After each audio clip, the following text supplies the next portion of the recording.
Assalamualaikum warahmatullahi wabarakatuh. Nama saya Nur Iman Ihsan bin Abdul Halim. Hari ini sempena dengan subjek CTU 241 Asas Ekonomi Islam, saya akan menerangkan tentang tajuk As-Sunnah, sumber rujukan ekonomi Islam. Saya mewakili ahli kumpulan saya, disertai oleh 3 orang ahli kumpulan yang lain, iaitu Adam Hilman bin Rohaizat, Nur Hashar bin Rahimi Hazlim dan juga Ahmad Hafiz Nazmi bin Ahmad. Pada hari ini saya akan menerangkan tentang konsep As-Sunnah. Dari segi bahasa, sunnah berasal dari bahasa Arab dengan beberapa maksud. Antaranya jalan sirah atau tariqah, sama ada terpuji atau tercela. Apabila dikatakan simpulan itu daripada ahli sunnah, bermaksud dia adalah daripada kalangan yang berada di jalan yang terpuji lagi lurus. Sunnah juga adalah lawan kepada bid'ah. Sesiapa yang mengikuti sunnah Rasulullah SAW dan sunnah para sahabat tabi'in dan mengikut jalan hidup mereka, mereka adalah ahli sunnah. Sebaliknya, jika mereka berpaling dari sunnah mereka dan mengikut kalangan yang mengikut hawa nafsu, mereka adalah daripada kalangan ahli bid'ah. Bila dikatakan isi itu di atas landasan bid'ah, ia bermaksud amalannya adalah menyalahi perbuatan Rasulullah SAW. Nama saya Adam Hilman bin Rohaizat. Hari ini saya daripada kelas JBA 1143F. Hari ini saya akan membentangkan bahagian saya, iaitu jual beli. Definisi jual beli. Definisi jual beli ialah pembahasan terkait jual beli dalam Islam terbagi menjadi dua bahagian, iaitu secara bahasa dan secara istilah. Secara bahasa, jual beli berasal daripada kata al-ba'yu yang memiliki erti mengambil dan memberikan sesuatu. Ada juga yang mengertikan sebagai aktiviti menukar harta dengan harta. Kata al-ba'yu adalah turunan derivat daripada kata memiliki erti depa. Mengapa depa? Kerana pada saat itu orang Arab mengulurkan depa mereka saat melakukan transaksi jual beli yang kemudiannya diiringi dengan saling menepukkan tangan sebagai petanda bahawa seluruh transaksi atau akad telah berjalan dengan lancar dan telah terjadi perpindahan kepemilikan. Seterusnya, bagi istilah jual beli ialah jual beli dalam Islam adalah transaksi tukar-menukar yang memiliki dampak, iaitu bertukarnya kepemilikan takabut yang tidak akan boleh sah apabila tidak dilakukan berserta akad yang benar, yang baik dilakukan dengan cara verbal, ucapan maupun perbuatan. Pengertian ini dirujuk oleh kitab Tawdihul Ahkam. Seterusnya, apa saja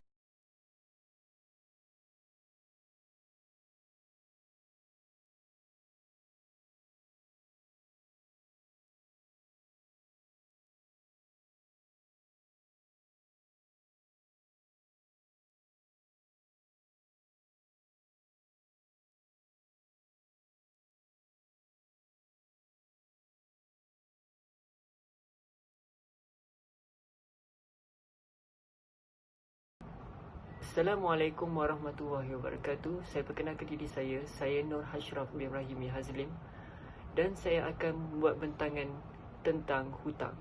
Di dalam Islam, hutang piutang dikenal dengan sebutan al-qard, yang secara bahasa berasal dari kata al-qat'u, yang maksudnya adalah memotong.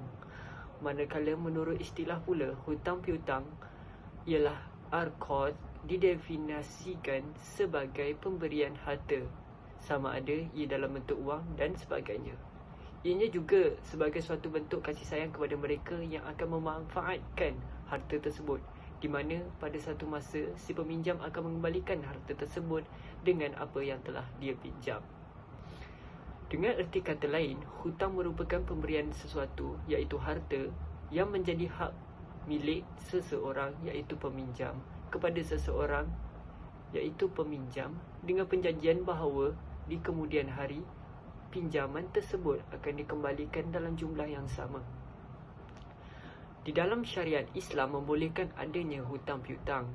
Bahkan memberikan hutang atau pinjaman sangat dianjurkan, terutama kepada mereka yang sedang memerlukannya, dan itu akan dapat mendatangkan pahala bagi yang memberikan pinjaman.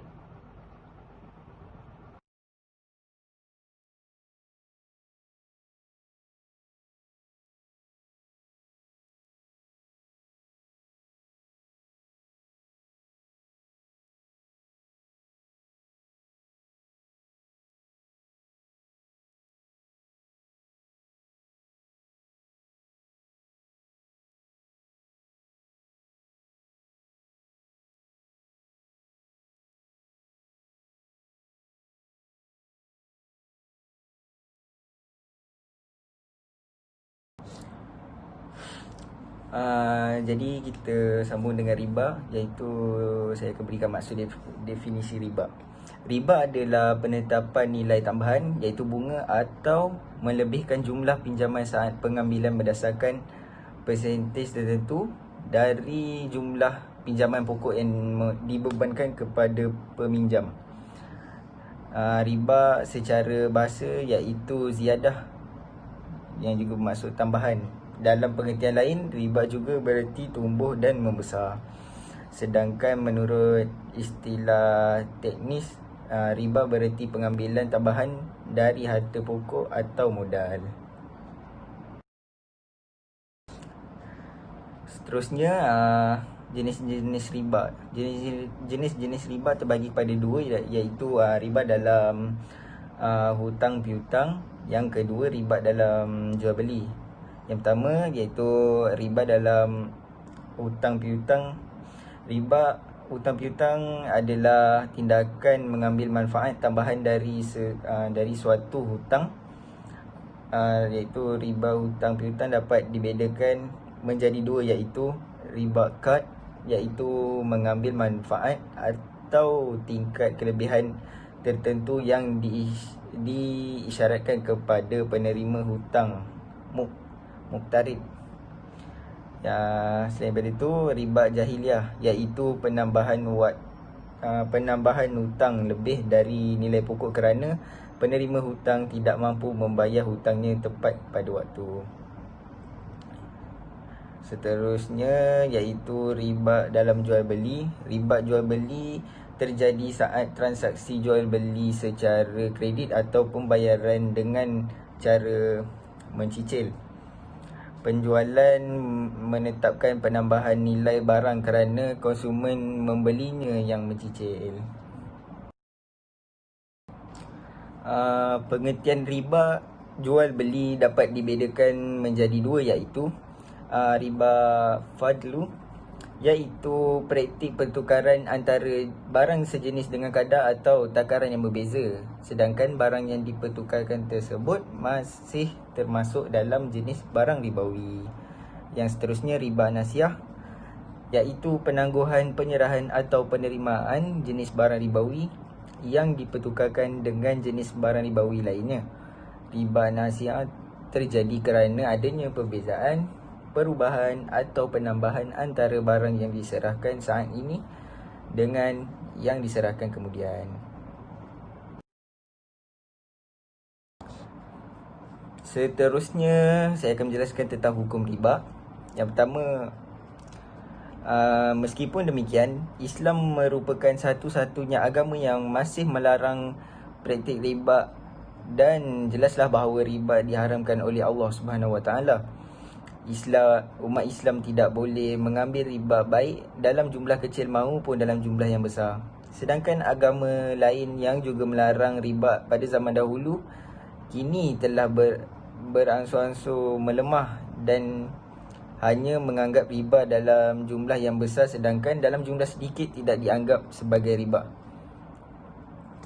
Yang seterusnya, pada zaman India kuno di mana hukum yang dilaksanakan sesuai ajaran Weda atau kitab suci agama Hindu mengutuk riba sebagai perbuatan dengan dosa yang besar. Demikian halnya dengan kitab Taurat yang melarang umat Yahudi untuk melakukan riba, dan juga Injil yang melarang praktik tersebut selama lebih dari 1400 tahun. Kini ajaran dan larangan tersebut telah melemah. Hukum pelarangan atau haramnya riba saat ini hanya berlaku bagi umat Muslim dan di sebahagian negara Islam di seluruh dunia. Dengan demikian, hukum riba dalam Islam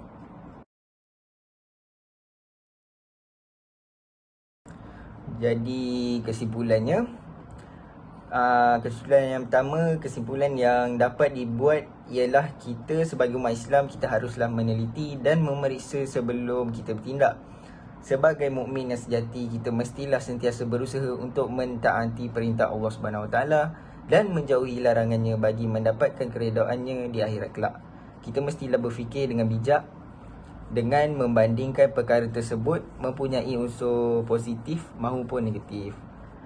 Berdasarkan tajuk yang dibentangkan, terdapat beberapa sebab terjadinya amalan hutang, iaitu seseorang memperuntukkan wang untuk perkara yang bukan keperluannya, contoh alat solek, pakaian dan sebagainya.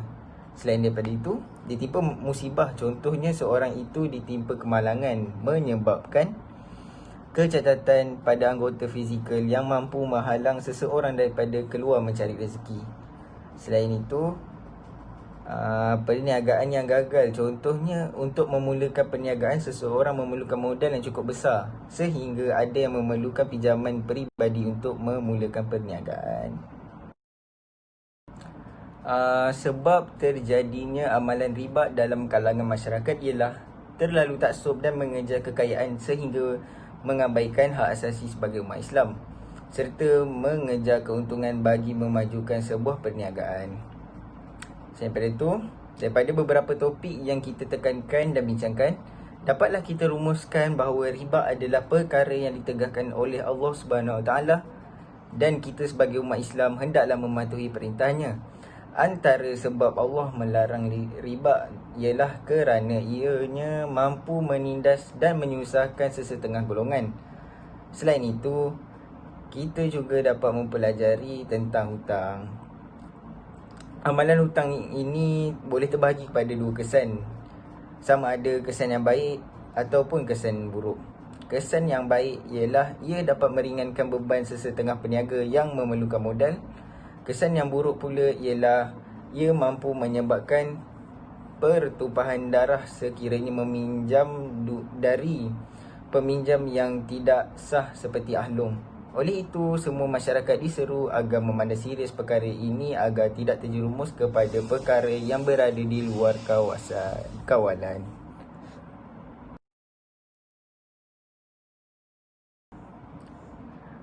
Di samping itu, kita sebagai umat Islam hendaklah mempraktikkan konsep as-sunnah dalam kehidupan kerana umat Islam menghidupkan konsep as-sunnah akan mendapat ganjaran di akhirat kelak kerana setiap perbuatan sunnah yang kita lakukan pasti dapat pahala. Akhir sekali, topik yang dapat kita rumuskan ialah jual beli kerana masih ramai umat Islam yang kurang jelas dengan konsep jual beli ini. Masih terdapat segelintir umat Islam yang masih mengabaikan tentang hukum jual beli, contohnya melakukan jual beli yang tidak sah. Kita sebagai umat Islam haruslah peka dan bertanggungjawab dengan hukum hakam sesuatu perkara agar tidak terjerumus dalam lembah kehinaan. Cadangan daripada kesemua topik iaitu riba, jual beli, hutang dan konsep as-sunnah ialah umat Islam hendaklah menjauhi riba kerana ianya perbuatan yang dikeji oleh Allah Subhanahu Wa Taala. Riba juga mampu memecah belahkan sesuatu kaum. Jadi sebagai satu langkah, pihak berkuasa perlulah bertegas dan segera membanteras kegiatan ini di negara kita. Selain daripada itu, peminjam meminjam dengan cara cagaran agar tidak berlaku sebarang perasaan tidak puas hati antara peminjam dengan orang yang meminjam. Di samping itu, umat Islam hendaklah menyemak status jual beli yang dilakukan agar tidak terjerumus kepada jual beli yang tidak sah. Dengan menyemak status jual beli, dapatlah sesuatu urus niaga berjalan dengan lancar. Akhir sekali, kita sebagai umat Islam hendaklah menekankan konsep as-sunnah dalam kehidupan seharian kerana terdapat pelbagai perkara mudah yang boleh kita lakukan bagi menghidupkan as-sunnah. Antaranya ialah sukan memanah, memakai wangi-wangian sebelum Jumaat, mandi sunat Jumaat dan lain-lain. Ini secara tidak langsung menunjukkan kita sebagai orang Islam yang sejati dan mencintai Nabi Muhammad sallallahu alaihi wasallam.